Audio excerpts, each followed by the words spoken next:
Water moves like a living thing, relentless, unstoppable, indifferent to human hope. A flash flood delivers thousands of cubic meters per second, millions of kilograms of mass at highway speeds. A wall of water at 30 miles per hour carries more kinetic energy than a fully loaded freight train.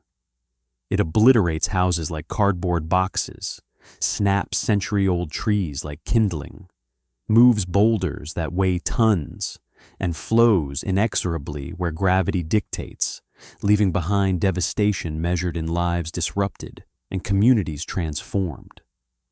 Flash floods are nature's wrath made tangible. This is physics translated into catastrophe. This is mathematics made violent. This is what happens when you underestimate the power of water in motion. The problem is that most people don't understand what water can do when unleashed. They see a creek during calm months and think they know it completely. They've lived somewhere for 15 or 20 years without a major flood and assume it won't come now, that they've beaten the odds. They trust modern monitoring systems to protect them, believing that government agencies and technology will warn them if real danger approaches. They believe that if catastrophe truly comes, they'll have warning and time to react, time to save themselves and their families. They're unprepared because they can't imagine the specific failure mode that's about to arrive, the water that comes from the place they can't see or predict, the speed that far exceeds their assumptions and plans. This is how people die in disasters. This is why preparation matters infinitely more than hope or optimism or luck. Jack Mercer understood this brutal physics intimately because he'd spent 30 years studying the mathematics of water rather than opposing it futilely. As a combat engineer in Iraq and Afghanistan across 3 deployments spanning years of service in combat zones, he'd been tasked with the fundamentals of fortification, how to defend positions against overwhelming force, how to calculate structural integrity under pressure and stress. That education had naturally led him to study the ancient masters, Roman engineers who'd built aqueducts lasting 2,000 years that still carried water to cities, medieval dam builders who'd constructed structures still standing after centuries of weathering and testing, Chinese flood management engineers who diverted rivers to save kingdoms and populations. These weren't abstract theoretical studies for Jack. They were practical applications of a single principle that transcended centuries and cultures. When you cannot stop a force, you redirect it. When you cannot control a power, you understand its nature and position yourself with its flow instead of against it. When Jack retired from active service and settled in a mountain valley in West Virginia after decades of deployment, he carried that knowledge in his bones like muscle memory, like something encoded in his understanding of how the world actually worked. The valley was stunningly beautiful, steep, hardwood-covered hillsides rising dramatically on both sides, a creek that ran crystal clear for most of the year. The kind of landscape that made you understand why people built their lives in such places despite the inherent risks. Jack's property sat 18 feet above the normal creek level, which seemed reassuring at first glance to anyone without knowledge of history. But Jack had done something most homeowners never do. He'd researched the complete flood history comprehensively and methodically. He'd traveled to the county records office and spent days studying archived newspaper clippings from decades past, historical flood reports documenting destruction and loss, and emergency management documentation. Catastrophic overflows in 1972 that displaced families and homes. Another devastating surge in 2002 that reshaped the landscape. The records went back further: 1960, 1947, 1933. The pattern was unmistakably clear. Roughly every 20 to 30 years, the creek became something other than a gentle stream. The physical evidence was written into the landscape itself. High water stains visible on tree trunks 30 feet up the trunk, marking maximum flood extent. Sediment deposits marking ancient flood lines. Damage scars on rocks and banks that told stories of previous violence. The creek had risen nearly 40 feet in past floods. 40 feet of water where he now saw a small stream. Jack understood what his neighbors dismissed. This gentle creek was a dragon sleeping beneath the landscape, and dragons inevitably wake. Rather than accepting the risk passively, Jack began a 3-year project that his neighbors thought bordered on paranoia, even obsession. He built water diversion trenches on the uphill side of his property, precisely angled channels engineered to slow incoming water and redirect its force rather than let it concentrate in a destructive stream that would obliterate everything in its path. The primary channel was 3 feet deep and 8 feet wide, positioned at a 17-degree downslope angle, calculated with mathematical precision to match the geometry of water flow dynamics.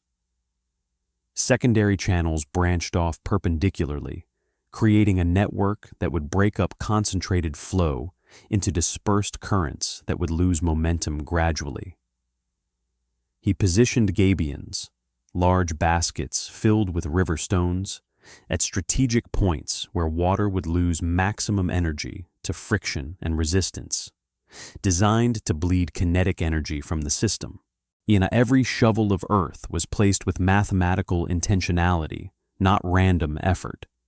He was building a system that understood water's nature so completely that the water would defeat itself through the landscape's geometry. It was medieval engineering meets modern physics, ancient wisdom applied with contemporary precision. Jack also worked individually with neighbors, trying to share his understanding. He helped Mrs. Chen raise her propane tank and electrical connections 6 feet higher, out of the projected flood zone, spending hours explaining the water flow dynamics and protection principles. For the Hubbard family, he built elevated wooden platforms where their generator and pump systems could stay dry and operational, even if water rose through their ground floor, ensuring their life-critical systems remained functional during crisis.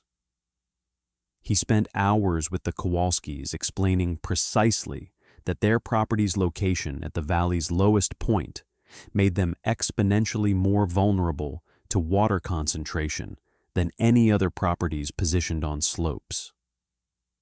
He created handmade maps showing water flow probability and elevation zones based on historical data and topographic analysis.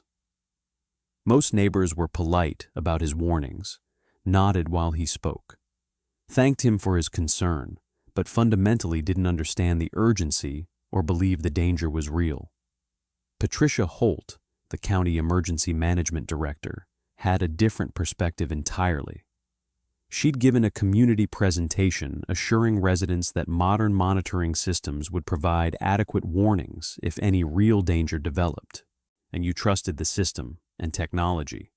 You didn't build medieval trenches in your yard and spend your retirement savings on water diversion preparations based on historical patterns from decades past. The idea of Jack's preparations seemed quaint, almost embarrassing, the overreaction of someone unable to let go of military thinking and embrace modern technological solutions. Water moves like a living thing, relentless, unstoppable, indifferent to human hope. A flash flood delivers thousands of cubic meters per second at highway speeds, carrying more kinetic energy than a fully loaded freight train. It obliterates houses, snaps century-old trees like kindling, moves boulders that weigh tons. Flash floods are nature's wrath made tangible. The problem is that most people don't understand what water can do. They see a creek during calm months and think they know it completely. They've lived somewhere for 20 years without a major flood and assume it won't happen now. They trust modern monitoring systems to protect them, believing government agencies will warn them if danger approaches. They're unprepared because they can't imagine the specific failure mode or the speed that exceeds their assumptions. This is why preparation matters infinitely more than hope. Jack Mercer understood this brutal physics because he'd spent 30 years studying water. As a combat engineer in Iraq and Afghanistan, he'd learned fortification fundamentals, how to defend positions against overwhelming force, how to calculate structural integrity under pressure. He'd studied ancient masters, Roman engineers who built aqueducts lasting 2,000 years, and medieval dam builders whose structures still stood after centuries, Chinese flood engineers who diverted rivers to save populations. The principle transcended time. When you cannot stop a force, you redirect it. When Jack retired in West Virginia, he carried that knowledge like muscle memory. The valley was stunningly beautiful, steep hardwood-covered hillsides, a creek that ran crystal clear. But Jack wasn't fooled by beauty. He researched the flood history methodically, studying archived newspaper clippings and historical flood reports. Catastrophic overflows in 1972 displaced families. Another surge in 2002 reshaped the landscape. Records went back: 1960, 1947, 1933. The pattern was clear. Roughly every 20 to 30 years, the creek became something other than a gentle stream. Physical evidence was written into the landscape. High water stains 30 feet up tree trunks, sediment deposits marking ancient floodlines, damage scars on rocks and banks. The creek had risen nearly 40 feet in past floods.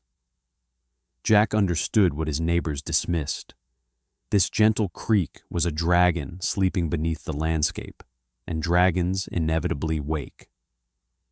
Rather than accepting the risk passively, Jack began a 3-year water management project his neighbors thought bordered on obsession. He built water diversion trenches on the uphill side, precisely angled channels engineered to slow incoming water and redirect its force. The primary channel was 3 feet deep and 8 feet wide, positioned at a 17-degree angle calculated to match water flow dynamics. Secondary channels branched off perpendicularly, breaking up concentrated flow into dispersed currents. He positioned gabions, baskets filled with river stones, at strategic points to bleed kinetic energy from the system. Every shovel of earth was placed with mathematical intentionality. It was ancient wisdom applied with contemporary precision. Jack worked with neighbors, trying to share his understanding. He helped Mrs. Chen raise her propane tank 6 feet higher. For the Hubbards, he built elevated wooden platforms where their generator and pump systems could stay dry if water rose through their ground floor. He warned the Kowalskis that their valley's lowest location made them more vulnerable to water concentration. He created maps showing water flow, probability, and elevation zones. Most neighbors were polite, but didn't believe the danger was real. Patricia Holt, the county emergency management director, had a different perspective. She'd assured residents that modern monitoring systems would provide adequate warnings. You trusted the system and technology. You didn't build medieval trenches based on historical patterns from decades past. Jack's preparation seemed quaint, almost embarrassing. Ranger sensed the change coming before any human system. The Belgian Malinois had spent 4 years as a military detection dog, trained to perceive subtle environmental shifts that telegraphed danger. His hearing operated at 40 to 60,000 hertz, while humans maxed out at 20,000. His sense of smell used 300 million olfactory receptors, compared to 6 million in humans. On a Tuesday afternoon in late April, with scattered rain falling upstream, Ranger's behavior shifted completely. He wouldn't settle on the porch where he normally dozed. His ears tracked sounds Jack couldn't perceive. The subsonic rumble of massive water volumes moving through limestone caves miles upstream. His nose detected the mineral smell of disturbed earth, meaning water was moving fast through soil and eroding banks. He paced constantly from the house to the trenches to the creek bank in a pattern driven by something deeper than curiosity. When Jack called him for dinner, the dog emitted a low, sustained whine. It was a warning siren translated through a canine throat. Jack recognized this immediately. His combat experience taught him to trust animal instinct absolutely. Ranger was signaling a threat that existed in measurable reality. Jack grabbed his e-tool and work gloves and moved toward the creek with Ranger leading. The water level markers Jack had painted on rocks 3 years earlier now revealed something alarming. Less than 2 hours after mountain rain began, the water was already 6 inches higher than Jack had ever documented. The creek that had babbled gently that morning now flowed with obvious aggression and power. The water had transformed from clear to brown, carrying sediment and debris. The smell had changed, no longer fresh water and limestone, but heavy with mud and clay. Jack understood immediately. This water wasn't coming from local rainfall. The dam was failing upstream. Jack called County Emergency Management, and Patricia Holt answered from her office surrounded by computer screens. Jack reported his observations. Rapid water rise, visible color change from upstream sediment, accelerating current. And his assessment that upstream conditions were more severe than local rainfall could explain. Patricia's voice remained calm. Our sensors show elevated flow, but within normal April parameters. We have sophisticated algorithms. If conditions meet our warning threshold, we'll notify the community. Jack explained that his downstream observation point was watching water that had already traveled miles, meaning a critical time gap. Patricia responded firmly. We can't issue warnings based on individual observation and animal behavior. That creates false alarms. Jack hung up. Patricia had her systems. Ranger and Jack had something else. Direct evidence of reality. Jack went door to door through the neighborhood urgently. He warned Mrs. Chen to move important documents upstairs, explaining his calculations and historical data showing water could rise 30 feet. He told the Hubbards to prepare to move to high ground with minimal notice. He warned the Kowalskis that their location made them particularly vulnerable. By 3 p.m., the creek's condition had become critical. The water had swelled to twice its morning width, flowing with visible power. The gentle babbling had transformed into an aggressive roar. Jack calculated arrival time. Between 5 and 6 p.m., approximately 4.5 hours before Patricia's systems would issue any warning. At 4:47 p.m., the sound changed fundamentally. A wall of water 30 feet high appeared around the upstream bend like a moving mountain that had learned to destroy. The water was turbulent and churning, carrying whole trees, massive concrete chunks from the failed dam, sections of fence and road, household debris. The dam spillway had catastrophically failed under the strain of spring snowmelt and water pressure. Corrosion and age had cracked the concrete. The pressure finally exceeded the degraded structure's capacity, releasing its entire accumulated burden in a single surge. The water hit Jack's property with the force of a hammer blow. His diversion channels caught the impact immediately and precisely, performing exactly as designed. The water struck the primary channel and was redirected at the engineered 17-degree angle, slowing from 35 miles per hour to approximately 18 as it lost momentum to friction. The gabion baskets dissipated remaining kinetic energy. The water that should have concentrated into a devastating stream spread across Jack's fields in engineered channels, becoming manageable. His house stayed dry. His power remained on. His infrastructure remained intact.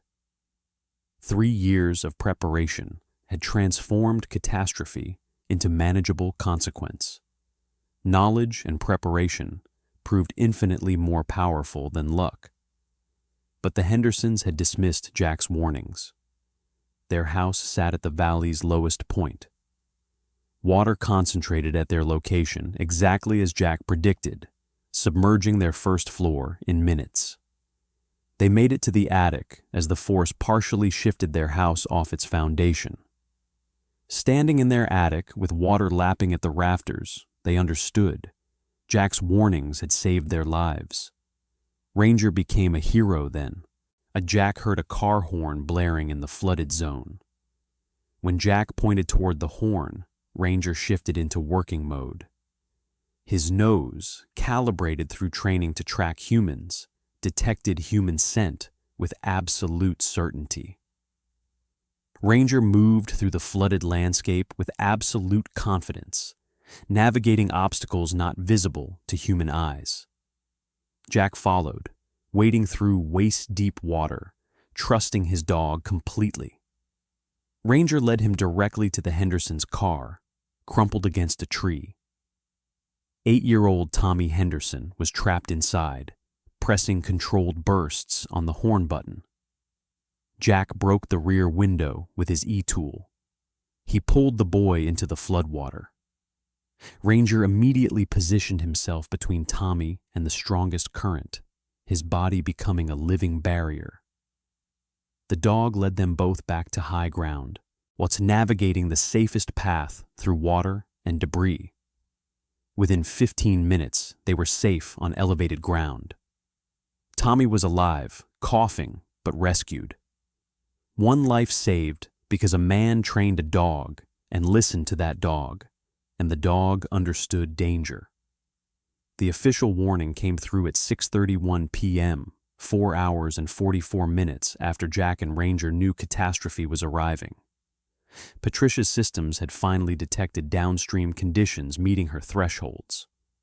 The warning arrived after water was already rising through the valley, flowing through neighborhoods, submerging properties. Jack had spent 3 years learning the landscape with military precision, understanding water physics with engineering rigor. He understood that sometimes the most advanced system available isn't technology or algorithms. It's human observation combined with animal instinct. Preparation isn't something you do when systems fail. Systems will inevitably fail under stress. Preparation is what you do because failure is guaranteed at moments of crisis. The difference between prepared and unprepared is measured in lives saved, property preserved, families kept together. Preparation combined with willingness changes everything and saves lives.